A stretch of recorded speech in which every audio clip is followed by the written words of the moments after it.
Hi, this is Fern G. Carr. Welcome to part 3 of my National Poetry Month reading, The Joy of Poetry. For this, plus free writing resources and tips to help and entertain you, please be sure to click subscribe. There are just so many great poets around it. It's really hard to choose a favorite, but Pablo Neruda is one of mine. And he fled Chile and was in exile for 3 years, and he traveled around Europe. And in 1952, he stayed in a villa on the Isle of Capri, and that was the inspiration for my poem, which I call Neruda on the Beach at Capri.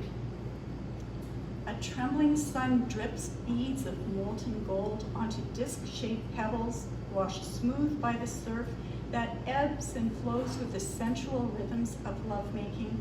Sea foam caressing the feet of a man adored by all women, romanced by his red velvet words. Madre Chile's exile, he strolls along the beach at Capri, surrounded by cliffs that dwarf him. He is a towering giant. My next poem, Morning Rapture, it's one of my favorite poems. It's very meaningful to me. As a matter of fact, the dedication to my book, it says, to the memory of my sweet Westies, Megan and Caitlin, who lovingly stayed by my side as I wrote this book. Now, my husband and son know how I felt about my girls, so they were fine with dedicating the book to my dogs instead of to them. Here's Morning Rapture. The stillness of morning stirs and spills quiet light, displacing last night's gloom. I stretch and purr, basking in the velvety softness of yesterday's sleep, diaphragm rhythmically heaving. The sun streams through windows, blanketing me with its radiance, an energizing rebirth, even for the padded paws scrambling to greet me with sloppy kisses and welcome a new day. The morning is timid and peaceful, an intimate solitude, not to be shared with those who sleep. And I'd like to finish off with my poem, I Am. It's one of my philosophical poems, and I'm incredibly honored that Pierre Ruisseau, the former parliamentary poet laureate, chose it as Poem of the Month for Canada. It was also a contest winner for Canada in Italy, both for my English version and my Italian translation of the poem. And I've since translated it into Spanish, and it was picked up, published by the University of Wisconsin Language Department. And I also translated it into Mandarin with a lot of help from my Mandarin teacher. The poem ponders the nature of our existence. So in keeping with the theme of this reading, I truly believe that the fact that we're fortunate to be alive, to exist, is a joy. I am. I am the stars, the wind, a crystal, a blade of grass, a feather.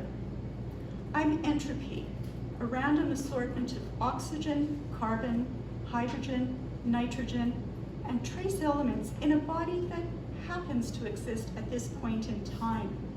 Its individuality organically interconnected to the universal.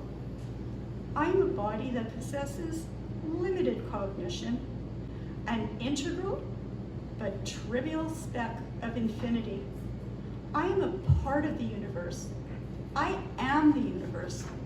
I exist. I am. Well, thank you very much for your time.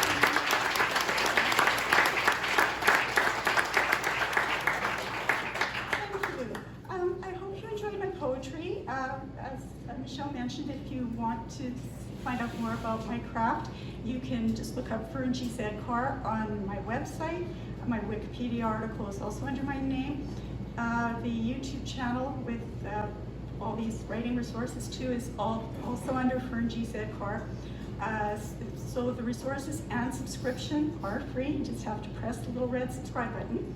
And I'll be doing a book signing with my book Shards of Crystal along with these other wonderfully talented poets tonight. So I'd like to thank you very much, everyone. It's been a pleasure. Hey everyone, thanks very much for watching.